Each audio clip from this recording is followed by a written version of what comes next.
파나소닉이라는 브랜드가 저처럼 지역의 작은 프로덕션을 운영하고 있는 사람에게 얼마나 큰 도움이 되는지에 대한 저의 간단한 소감 알려드리기 위해서 이렇게 촬영을 하고 있는데요.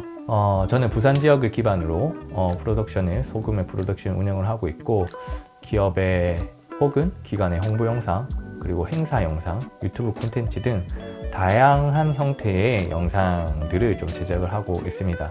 아무래도 지역이라는 특성 때문에 예산이 크지 않다 보니까 저를 도와줄 수 있는 운영 인력들을 함께 작업을 하는 것이 쉽지 않은데요. 그렇기 때문에 카메라가 얼마나 안정성 있고 편의성이 있는지가 저희 같은 소규모 업체에게 굉장히 중요한 것 같습니다.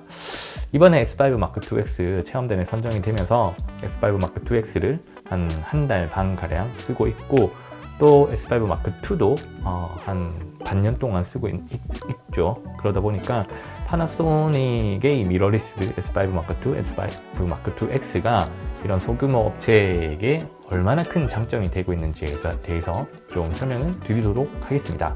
제가 생각하는 S5 Mark II-X의 가장 큰 장점 중에 첫 번째는 바로 손떨림 방지인 것 같습니다. 파나소닉 제품이야 워낙 손떨림 방지가 강력하다라는 것을 이미 알고 있는 상황인데요. 하지만 이번에 적용된 액티브 IS를 활용을 하다 보니까 그 이전의 세대에서 보여주었던 손떨림 방지와는 조금 더 고차원적인 손떨림 방지를 보여주다라고 생각을 하고 있습니다. 걸어 다니면서 촬영을 해도 어느 한 곳 튀는 느낌이 없었고, 역동적인 그림을 만든 때에도 짐벌을 올려서 찍는 느낌과는 다른 굉장히 자연스러운 스테디캠을 활용한 느낌으로써 굉장히 자연스러운 영상을 좀 건질 수 있게 되었던 것 같습니다. 소규모 업체들은 행사 스케치 촬영들을 굉장히 많이 하는데요. 급하게 삼각대를 쓰지 못하는 경우에도 액티브 IS 플러스 부스트 IS를 켜놓으며 70-300mm와 같은 굉장히 초망원의 촬영도 핸들드로 안정적으로 촬영이 가능하다는 것을 보았을 때, 저희 같은 소규모 업체에게 S5 Mark II-X의 액티브 IS 손떨림 방지의 기능은 굉장히 강력한 장점 중에 하나인 것 같습니다. 자, 두 번째 파나소닉 S5 Mark II-X의 가장 큰 장점 중에 하나는 바로 새롭게 적용된 위상차 오토포커스입니다. 저 같은 경우는 사실 수동 포커스를 즐겨 쓰는 사람이지만, 짐벌 촬영을 하거나 아니면 멀티캠 촬영을 위해서 투캠을 돌릴 때는 어쩔 수 없이 오토포커스를 사용을 하는데요. 그 이전에 S1H, 그 이전에 GH5에서는 절대로 사용할 수 없었던 오토포커스를 S5 Mark II-X에서는 굉장히 신뢰하고 믿음을 가지고 촬영을 할 수 있다는 것이 굉장히 큰 장점 중에 하나가 아닌가 싶습니다. 다만 한 가지 아쉬웠던 점은, 여러 명의 사람이 있었을 때 한 사람을 추적해서 촬영하는 AF에는 조금의 아쉬움의 모습을 보였지만, 한 명의 사람을 촬영할 때는 굉장히 진득하고 믿음직스럽게 촬영이 가능하다는 것을 볼 수가 있었습니다. 그렇기 때문에 저희 같은 홍보 영상을 촬영할 때, 배우들을 촬영할 때에는 크게 문제가 되지는 않았지만, 다만 스케치 촬영 같은 경우에 많은 사람들이 지나갈 때 한 명의 사람을 좀 추적해서 촬영할 때는 조금의 아쉬움이 있었습니다. 하지만 그런 점들도 추후에 펌웨어를 통해서 개선될 수 있음을 기대해보고 있습니다. 세 번째 S5 Mark II-X의 장점은 바로 보이시죠? SSD를 활용한 녹화라고 생각을 하고 있습니다. 기존 S5 Mark II에서는 적용되지 않았던 바로 SSD를 활용해서 C타입으로 녹화가 가능한 방법 중에 하나인데요. 이 SSD를 활용한 녹화 방식이 왜 장점이라고 생각을 하냐면은, 아무래도 SD카드 같은 경우에는 굉장히 불안하지 않습니까? 지금 또 두 개의 슬롯으로 촬영이 가능하긴 하지만, 굉장히 많은 분들이 SD카드가 부러져서 메모리에 문제가 생겨서 백업이 안 된다든지 읽혀지지 않아서 굉장히 큰 수고를 해야 되는 경우들이 굉장히 많았고, 사실 SD카드를 좀 많이 찍었다라고 하면 그 백업해야 되는 그 시간들도 굉장히 많이 걸리지 않습니까? 백업을 할 때도 굉장히 빠른 시간으로도 백업이 가능하고, 고품질의 프로레스라든지 MOV 촬영뿐만 아니라 MP4 촬영, 그 비트레이트가 조금 낮은 촬영임에도 SSD 녹화가 모두 가능하니까요. 한 번씩 강연 촬영 같은 경우 1시간씩, 1시간 반씩 이렇게 넘어가는 촬영들도 전혀 문제 없이 SSD를 활용해서 녹화가 가능하다는 것은 굉장히 큰 장점인 것 같습니다. 네 번째, 제가 생각하는 S5 Mark II X의 장점은 바로 발열 처리 및 안정성이라고 얘기를 하겠습니다. 이번 여름 굉장히 더웠지 않습니까? 그럼에도 불구하고 야외 촬영 속에서도 이겨낼 수 있었던 것은 바로 S5 Mark II X 요 하단에 설치되어 있는 팬 때문에 발열 때문에 촬영이 끊긴다든지 그런 애로는 전혀 없었고요. 또한 방진방적 처리가 굉장히 잘 돼 있어서 얼마 전에 비가 오고 습도가 굉장히 높은 산에 가서 촬영을 했음에도 불구하고 크게 어려움을 보이지 않았었던 것이 사실입니다. 이렇게 작은 카메라 폼팩터임에도 불구하고 반려관리 그리고 방진방적 등 굉장히 안정적으로 카메라를 디자인했다는 것이 굉장히 놀랍고 파나소닉을 사용을 한다고 하면 이런 외부적인 요인에 의해서 촬영이 혹은 문제가 생기는 것을 방지할 수 있다는 것만으로도 이렇게 작은 기업, 작은 소규모 업체를 운영하는 저에게는 굉장히 큰 안심이 아닌가라는 생각이 듭니다. 다섯 번째, 제가 생각하는 S5 Mark II X의 장점은 바로 블랙매직 로우입니다. S1H를 쓰면서도 블랙매직 로우에 대한 환상이 있었기 때문에 비디오 어시스트 레코더를 구매를 하여서 녹화도 해보았지만은 사실 내장 녹화와 블랙매직 로우에 대한 그 차이점을 크게 느끼지는 못했는데요. 괜히 용량만 차지하고 해서 크게 블랙매직 로우에 대한 기대감은 없었었는데 이번에 S5 Mark II X에서 적용되는 블랙매직 로우는 이전 세대 S1H에서 보여주던 블랙매직 로우와는 조금 더 다른 차원의 퀄리티를 보여준다라고 말씀드릴 수 있을 것 같습니다.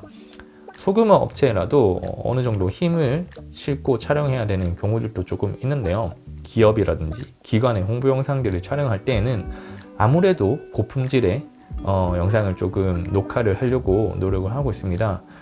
S5 Mark II X의 블랙매직 로우를 활용해서 촬영을 하게 된다고 하면 이전에 S1H에서는 적용되지 않았던 다빈치 리졸브에서 하이라이트 리커버리 기능이 활성화가 된다는 것이 가장 큰 차이점인 것 같습니다. 그렇기 때문에 S1H에서 보여주던 블랙매직 로우보다는 조금 더 넓은 관용도로 촬영이 가능하고요.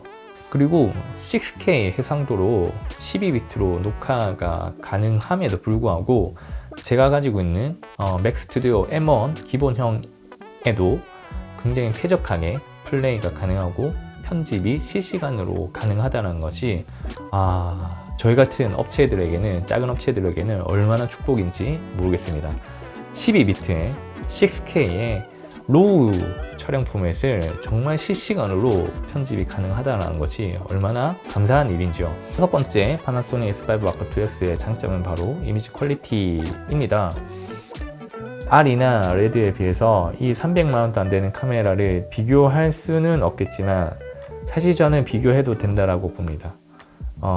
제가 너무 허언증 같은 얘기를 한다라고 여러분 생각할 수도 있겠지만 저희 같은 소규모 업체가 R도 쓸 수 없고 레드도 쓸 수 없지만 그 정도의 퀄리티를 내고 싶어하는 마음은 누구도 다 가지고 있지 않습니까? 특히 브이로그를 활용한 색보정 작업은 타사 대비 너무나 간편하게 원하는 결과로 이끌어줍니다. 다빈치를 활용할 때 노드를 크게 건드리지 않아도 보기에 좋은 결과를 만들어주고요. 캔버스에 물감이 깊이 파고들어서 색이 진득하고 다채롭다는 느낌을 받을 수 있습니다. 일곱 번째 장점은 바로 아나무픽 촬영입니다. 6K 센서의 오픈 게이트 모드를 활용하면 저렴하지만 그 결과에 또 놀라게 되는 아나무픽 세팅을 할 수가 있습니다. 렌즈의 압축률에 따라서 그리고 최종 영상 비율에 따라서 유연하게 대처가 가능한데 오픈 게이트 6K 촬영이죠. 바로 3대2 모드와 아나모핑 모드의 4:3 비율을 선택해서 활용하면 됩니다. 제가 가지고 있는 1.5배 압축을 할 수 있는 아나모핑 렌즈로 활용하게 된다고 하면 1.85 대 1과 2.35 대 1의 시네마틱한 비율로 촬영이 가능합니다. 저희 같은 소규모 업체에서 아나모핑 렌즈를 활용해서 고퀄리티 영상을 만들 수 있다는 것만으로도 굉장히 감사하고 축복이라고 생각하고 있습니다. 8번째 장점은 바로 SNQ 기능입니다. 사실 이전에는 SNQ 모드가 있긴 있었는데 찾기가 너무 귀찮았는데 간단하게 이렇게 다이얼을 돌리면서 SNQ를 적재적소에서 쓸 수 있다는 것이 장점 중에 하나라고 생각합니다. 스케치 촬영 같은 경우도 그냥 급하지 않습니까? 뭐 30p로 촬영하다가 급하면은 고속으로 60p를 활용해서 고속으로 좀 촬영 가능하고 이렇게 바로바로 대처가 가능하게 다이얼을 만들어 준 게 굉장히 장점 중에 하나라고 생각합니다. 마지막 9번째 장점은 바로 듀얼 ISO 기능입니다. 이전부터 가지고 있었던 S1H EVA1도 그렇고요.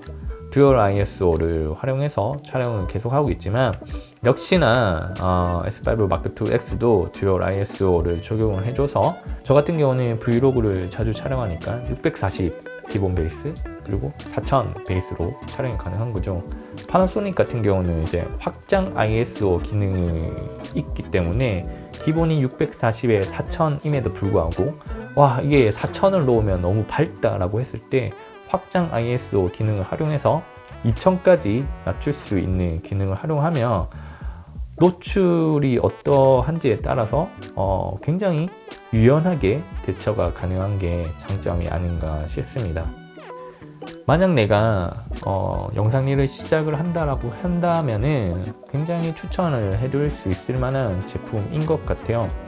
일단 6K 촬영이 가능하다라는 점, 그리고 조금 힘있게 쓰려고 하면은 로우 촬영도 가능하다라는 거, 그리고 짐벌에 쓰려고 하면 위상차도 된다라는 거, 핸드헬드로 쓰려고 하면은 액티브 IS를 활용해서 굉장히 자연스러운 무빙을 만들어낼 수 있다는 점 등 굉장히 다양한 장점들이 많은 카메라이기 때문에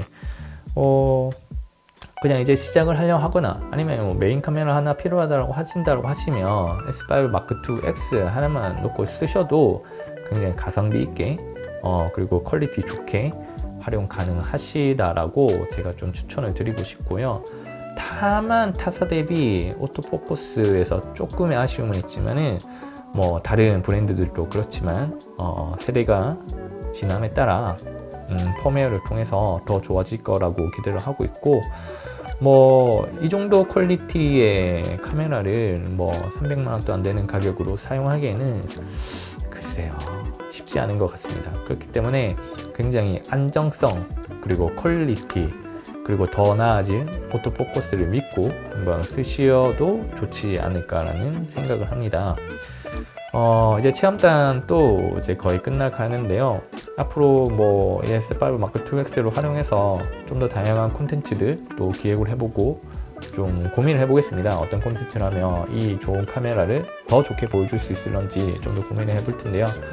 댓글로 좋은 콘텐츠 한번 추천해 주시면 감사드리겠습니다. 그러면 다음에 또 뵙도록 하겠습니다. 감사합니다.